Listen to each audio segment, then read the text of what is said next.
Hello everyone, इस video में class 9 के एनुअल एग्जामिनेशन 2024 के लिए जनरल मैथमेटिक्स का क्वेश्चन पेपर सोल्व करेंगे। इस क्वेश्चन पेपर में देखेंगे कौन कौन से क्वेश्चन है जो आपके एग्जाम के लिए इंपॉर्टेंट है और एमसीक्यू को सोल्व करेंगे। देखिए number 1, the rational number between 5 and 6। तो 5 and 6 के बीच का रेशनल नंबर क्या होगा? 5 + 6/2 that means 11/2। Option B is the right answer. Next देखिए, the graph of the linear equation this cuts Y axis. जब ही बोलेगा ना Y axis that means X का वैल्यू 0। अब यहाँ में एक्स का वैल्यू 0 रखेंगे तो 0 हो गया, तो यहाँ हो गया y = 2 3 6, y का वैल्यू 3, x का वैल्यू 0, y का value 3। So option C is the right answer. Next देखिए, distance of the point this from X axis. जब डिस्टेंस फ्रॉम एक्स एक्सिस बोलेगा तो हम लोग क्या लिखेंगे? y का वैल्यू लिखेंगे। Distance from X axis means y का वैल्यू कितना है? 7, तो कितना हो जाएगा? 7 यूनिट। और डिस्टेंस हमेशा क्या होता है? पॉजिटिव होता है, सो 7 यूनिट प्लस में लिखेंगे। अगर इसी क्वेश्चन में आ गया डिस्टेंस फ्रॉम y एक्सिस, तो जब y एक्सिस बोलेगा तो x का वैल्यू देखेंगे और x का वैल्यू कितना है? -5 है, बट डिस्टेंस -5 नहीं लिखेंगे। डिस्टेंस क्या लिखेंगे हम लोग? डिस्टेंस हम लोग 5 + 5 यूनिट लिखेंगे, ठीक है, क्योंकि डिस्टेंस हम लोग क्या लेते हैं? पॉजिटिव लेते हैं, ठीक है। तो याद रखिएगा कि अगर बोल देगा इस क्वेश्चन में कि डिस्टेंस फ्रॉम y एक्सिस, तो x का वैल्यू देखेंगे बट -5 नहीं, क्या हो जाएगा? डिस्टेंस पॉजिटिव हो इसलिए 5 यूनिट प्लस में। Next, number of common points of 2 non parallel lines. 2 lines है जो नॉन पैरेलल मीन्स पैरेलल नहीं है, डेट मीन्स वह एक पॉइंट में क्या करेंगे? इंटरसेक्ट करेंगे। सो एक पॉइंट क्या हो गया? Common. Number of common points कितना हुआ? 1। Next, number of lines date can be drawn through 2 distinct point. 2 अगर अलग अलग पॉइंट है उसे हम लोग ओनली 1 लाइन ड्रॉ कर सकते हैं। अगर 1 पॉइंट देता तो 1 पॉइंट से क्या होता है? इनफाइनाइट लाइन ड्रॉ कर सकते हैं हम लोग, लेकिन 2 पॉइंट है तो क्या होगा? Only 1 line. Each angle of an equilateral triangle. Equilateral triangle का ईच एंगल 60 डिग्री होता है, हम जानते हैं। नेक्स्ट देखिए, 1 angle of a parallelogram is 70 degree, then measure of 1 of its adjacent angle. हम जानते हैं कि पैरेललोग्राम में 2 एडजेसेंट एंगल प्लस करके 180 होता है। तो अगर एक 70 है तो 180 में से 70 को माइनस कर देंगे तो 110 डिग्री हो जाएगा आपका right answer. Next, measure of an angle on a semi circle. Semi circle में जो एंगल होता है उसका मेजरमेंट 90 डिग्री होता है। नेक्स्ट देखिए, next in figure O is the centre of a circle, OM perpendicular AB, और AO कितना है? 5। AO है आपका 5, OM कितना है? 4। Then find the value of AB। AB निकालना है। तो देखिए यह OM क्या है? परपेंडिकुलर है, तो यह 90 डिग्री हो गया, और 90 डिग्री हो गया तो अभी हमें पाइथागोरस का फॉर्मूला यूज कर सकते हैं। पाइथागोरस का फॉर्मूला क्या होता है? P² + B² = H²।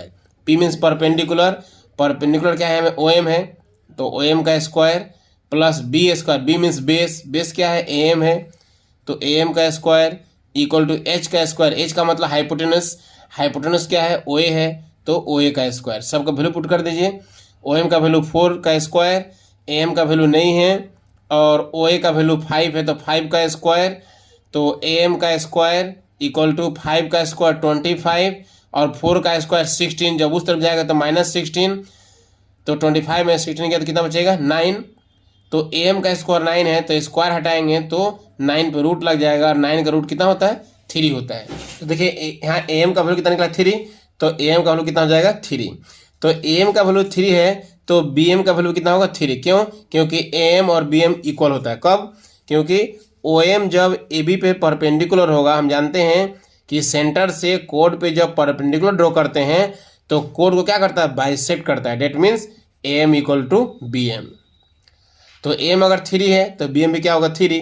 तो AB निकालना है, तो AB = क्या हो जाएगा? 3 + 3, 3 + 3 कितना हो जाएगा? 6। So 6 is the right answer. तो इसका राइट आंसर हो गया ऑप्शन डी, 6 सेंटीमीटर।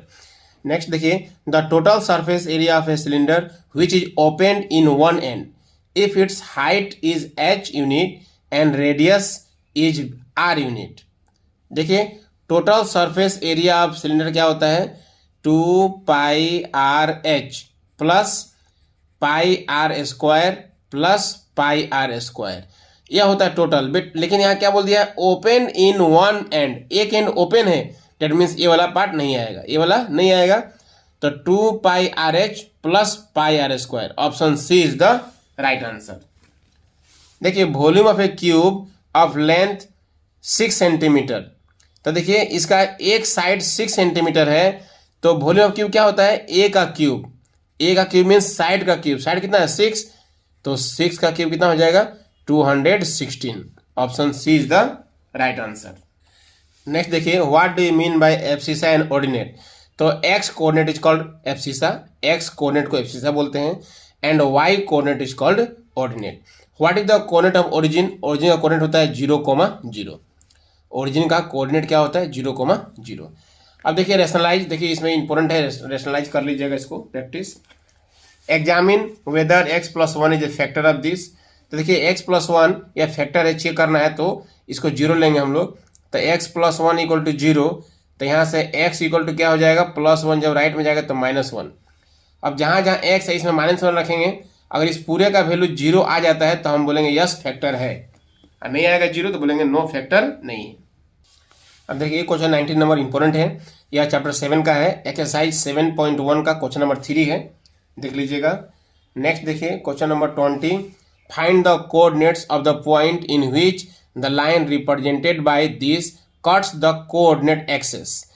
तो देखिए यह जो स्ट्रेट लाइन है यह coordinate axes means x axis को कहाँ कट कर रहा है वह निकालना है, और वाई एक्सिस को कहाँ कट कर रहा है वो निकालना है। डेट मीन्स क्या करना पड़ेगा, पहले आपको x = 0 पुट करना पड़ेगा, तब y का वैल्यू निकल जाएगा, ठीक है, ओके। फिर एक बार y = 0 पुट करेंगे हम लोग तो यहाँ में x का वैल्यू निकल जाएगा। नेक्स्ट देखिए, लोकेट √5 और नंबर लाइन पे √5 को दिखाना है, वेरी वेरी इंपॉर्टेंट क्वेश्चन है, 22 भी इंपॉर्टेंट है। देखिए next, prove that the sum of 3 angles of a triangle is 180 degree, यह 100% इंपॉर्टेंट है, इसे जरूर प्रैक्टिस कीजिएगा, आएगा ही एग्जाम में। Prove that angles opposite to equal sides of an isosceles triangle are equal, यह क्वेश्चन भी वेरी वेरी इंपॉर्टेंट है, 100% चांस है एग्जाम में आने का। यह चैप्टर 7 का थ्योरम 7.2 है, ठीक है, वेरी वेरी इंपॉर्टेंट है। नेक्स्ट देखिए 25 number, prove that chords equidistant from the centre of a circle are equal in length. देखिए यह चैप्टर 10 का है, थ्योरम 10.7, ये भी वेरी वेरी इंपॉर्टेंट है, इसे भी जरूर प्रैक्टिस कीजिएगा। और इसका और में अगर ये नहीं आया एग्जाम में तो इसके बदला में ये क्वेश्चन आएगा ही, prove that angle subtended by an arc at the centre is double the angle subtended by the same arc, means angle जो सेंटर में बनता है, सेंटर वाला angle = double the angle of the circle.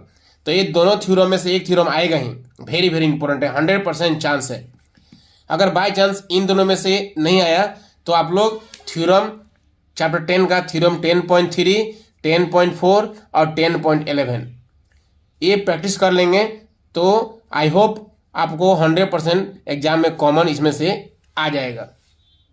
देखिए next, the base of an isosceles triangle is 12, sum of the length of the 3 sides is 32, means perimeter 32 दिया हुआ है, perimeter 32 है, और आइसोसेलेस ट्रायंगल का बेस दिया है 12, ठीक है। तो 12 के हेल्प से और 32 का पेरीमीटर के हेल्प से बाकी जो इक्वल साइड से निकाल लेंगे, उसके बाद में हीरोन्स फॉर्मूला का यूज करके एरिया ऑफ ट्रायंगल निकाल लेंगे। देखिए find the area of quadrilateral ABCD in which AB BC CD DA का वैल्यू दिया हुआ है, AC का वैल्यू दिया हुआ है, ये क्वेश्चन भी इंपॉर्टेंट है। अब देखिए नेक्स्ट, ये क्वेश्चन जो दिया हुआ है टेबल बना के दिया हुआ है, इसका प्रोबेबिलिटी फाइंड करना है। देखिए compute the probability of a family chosen at random having 2 girl 1 girl no girl, ये भी वेरी वेरी इंपॉर्टेंट है, जरूर प्रैक्टिस कीजिएगा। उसके बाद में ड्रॉ द ग्राफ, एक क्वेश्चन आपका ग्राफ एग्जाम में बनाने के लिए जरूर आएगा, इसलिए ग्राफ के लिए आपका चैप्टर 4 में ग्राफ दिया हुआ है, उसमें जरूर प्रैक्टिस कीजिएगा। एक क्वेश्चन देख लीजिएगा, यह चैप्टर 8 का है, एक्सरसाइज 8.2 का क्वेश्चन नंबर 5 है, देख लीजिएगा। उसके बाद में क्वेश्चन नंबर 31 इसको देख लीजिएगा, और क्वेश्चन नंबर 32 जो है ये आपका टेबल दिया हुआ है, इसका क्या बनाना है आपको, हिस्टोग्राम एंड फ्रीक्वेंसी पॉलीगॉन। तो एक ही ग्राफ को भी में हम लोग हिस्टोग्राम बना देंगे, और जो हिस्टोग्राम होता है ना उसका जो मिड पॉइंट है, हिस्टोग्राम का जो मिड पॉइंट रहेगा, सपोज ये मिड पॉइंट है, ये मिड पॉइंट है, तो मिड पॉइंट को ज्वाइन करते हुए क्या बन जाएगा, आपका फ्रीक्वेंसी पॉलीगॉन बन जाएगा। तो एक ही ग्राफ में दोनों बन जाएगा, इसे जरूर प्रैक्टिस कीजिएगा। या तो एग्जाम में आपका हिस्टोग्राम आएगा, नहीं तो फ्रीक्वेंसी पॉलीगॉन आएगा, और नहीं तो आपका फ्रीक्वेंसी टेबल बनाने के लिए आएगा। तो चैप्टर 14 से मैक्सिमम चांस है कि 3 मार्क्स के लिए आपका फ्रीक्वेंसी टेबल बनाने के लिए देगा। इस तरह से डाटा दिया रहेगा, आपको class interval, tally marks, frequency, इस तरह से आपको टेबल बनाना पड़ेगा। इसी को बोलते हैं फ्रीक्वेंसी डिस्ट्रीब्यूशन टेबल। तो मैक्सिमम चांस है आपका कि 3 मार्क का या फ्रीक्वेंसी टेबल ही बनाने के लिए आएगा। फिर भी आप हिस्टोग्राम, फ्रीक्वेंसी पॉलीगॉन जरूर देख लीजिएगा, और बार ग्राफ भी बना के देख लीजिएगा। एक बार ग्राफ भी आ सकता है, इन तीनों में से कोई एक आएगा। अब देखिए नेक्स्ट एक क्वेश्चन है, फैक्टराइज है, इसको जरूर प्रैक्टिस कर लीजिएगा। इसको px लेके बनाना पड़ेगा, px लेके इसको बनाएंगे, पहले 1 पुट करेंगे, 0 नहीं आएगा तो फिर -1 पुट करेंगे, 0 अगर आ गया तो x+1 फैक्टर हो जाएगा, x+1 से फिर इसको डिवाइड करेंगे, फिर जो आएगा क्वेश्चन उसका मिडिल टर्म निकालेंगे। ठीक है, तो आई होप यह वीडियो आपके लिए यूजफुल होगा। तो इस वीडियो में इतना ही, फिर मिलते हैं नेक्स्ट वीडियो में। Thank you.